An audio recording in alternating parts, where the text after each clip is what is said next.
What is going on, you guys? In today's episode, I'm going to tell you why I recently became a realtor. Now, if you've been following my journey for a bit, you have known that I got my license actually last year, in the beginning of last year. But a licensed agent is actually different than a realtor. And I'm going to explain to you what the difference is, and I'll tell you why I made this shift. Who am I? My name is Ryan Rice. I'm a full-time real estate investor. Last year, the business did just under $1.2 million in revenue.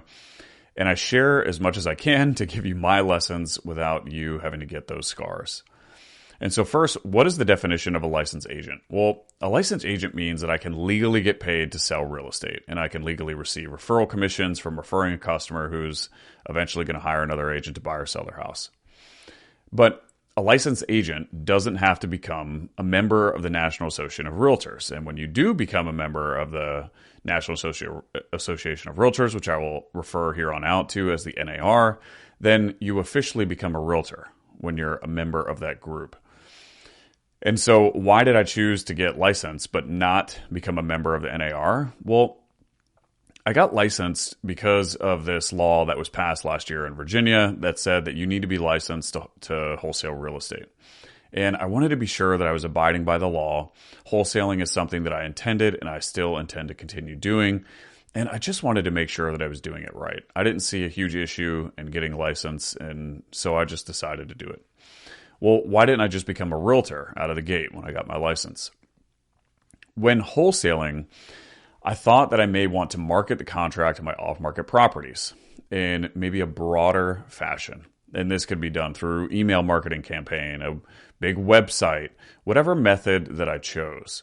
And as a realtor, you're not allowed to market a property unless it's in the MLS, the multiple listing service, which is the service where all buyers and sellers all buyers agents and selling agents, that's where they do business. Right? If a real estate agent is looking for a home for their client to purchase, then they are looking for a home listed in the multiple listing service.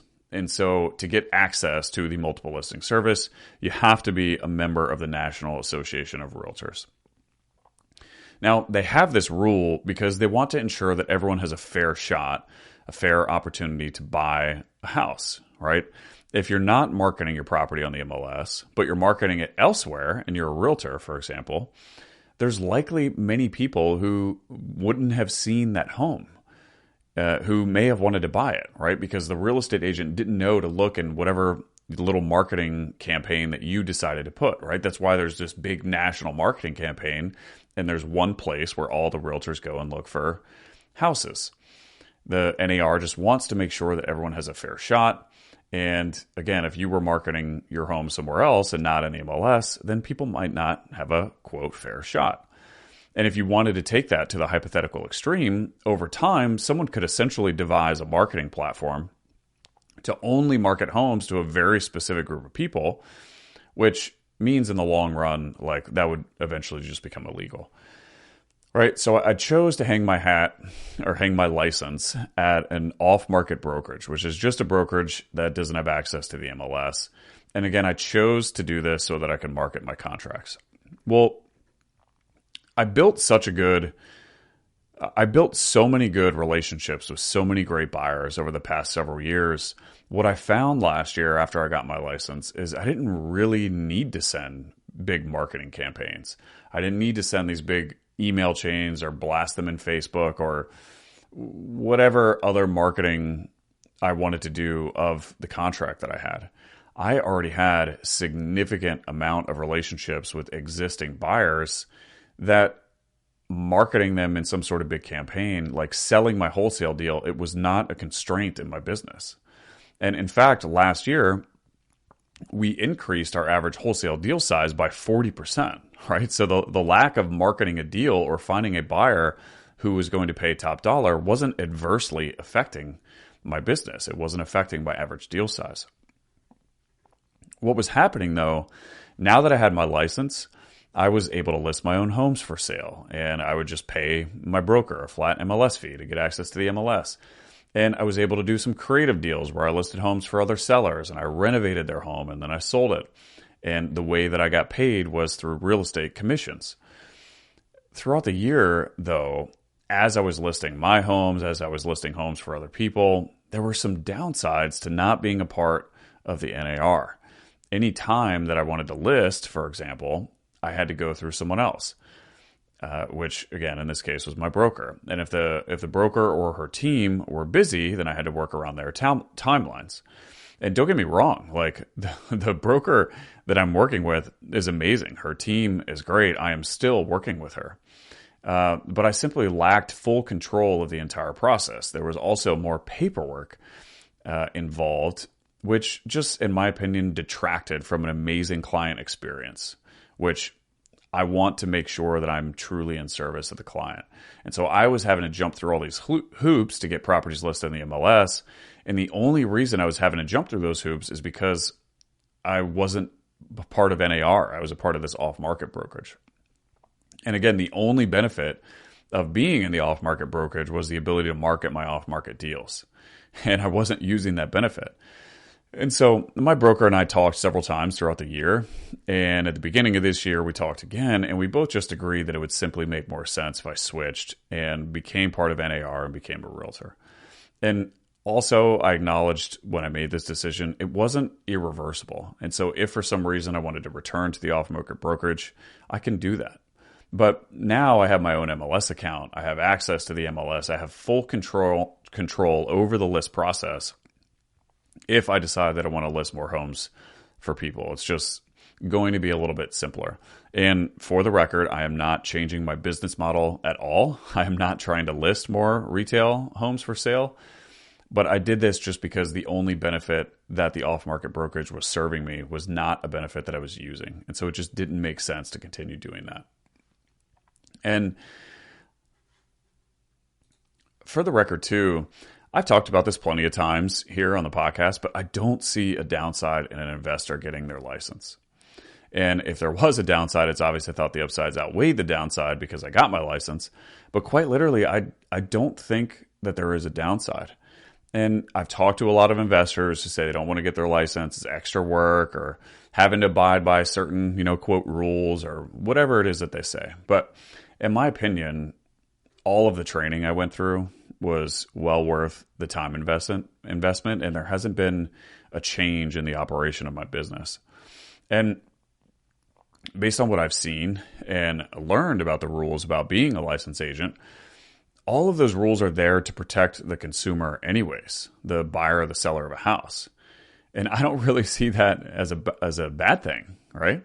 As I think about the future of this industry, the future of this business, the people who run their businesses truly in service of their customers, and the customers are the ones that they're thinking about first, they're the ones who are going to win. And so if there is this association, the NAR, that is there to protect the customer that you are ultimately trying to serve, well, I mean, wouldn't that be a good thing? Unless there is some sort of conflict of interest and you're not actually trying to serve the customer.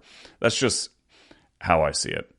And what's interesting about this industry, to be clear, the industry of buying homes directly from sellers, not just the real estate industry in general, but it's rarely a repeat client business, right? So if one client has a poor experience, they're not going to use your business again anyway.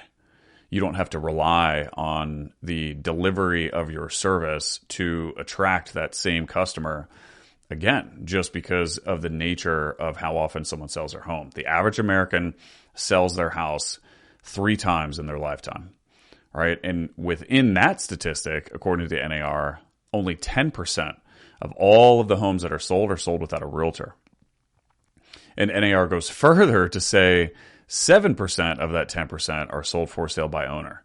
And so that just leaves a really, really small percentage of homes that sell off market to investors. And so what I'm getting at here is that if a company has a track record of treating clients poorly or not acting in a client's best interest, there's not a ton of blowback because they've already earned the business and they're not reliant on future business. All of the business that company is used to getting anyways is all new. Now, of course, those customers can leave public reviews, which can negatively impact future business, potentially. But even in those cases, the impact is smaller just due to the nature of this business not being recurring or reoccurring, right? Now, on the flip side of that, that also means that figuring out how to get new clients without direct response marketing is difficult, even for those who act truly in the seller's best interest.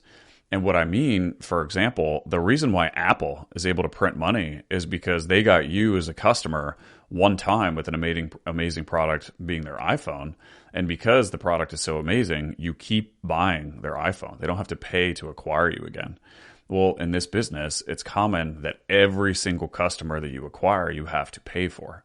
And so there's upside and downside to the nature of this business not being recurring. And so despite all this, I do truly believe that serving the best interests of the seller is what is going to win in the long run. And therefore, the reward for running a direct seller business and truly being in the best interest of the seller, it might be a long runway, but in my opinion, it's still worth it. And it aligns with the overarching vision that I have for this business. And, you know, again, at the end of the day, that's why I believe that getting your real estate license has no negative impact on your business. Because what I have seen, everything about getting your real estate license is there to ensure that you're servicing the seller, which, again, I've harped on this, but I don't see as a downside. And it should, in my opinion, align with the mission that you have with your business. Now, I do unfortunately also believe that there's a lot of home buying companies out there who are not truly in service to their seller. And the reason I believe this is because of what I hear my customers tell me after they experience some other home buying company sales processes. But there's my take. I'm now a realtor. You understand why. And to be clear, I'm not saying that you should go get your license. I'm not saying that you should go be a realtor. These are the things that I have done, and thus far, it's served me pretty well in my business. And I just think in the long term, it's going to serve my future clients as well. And so by all means, you do you. I'm just sharing what's worked for me.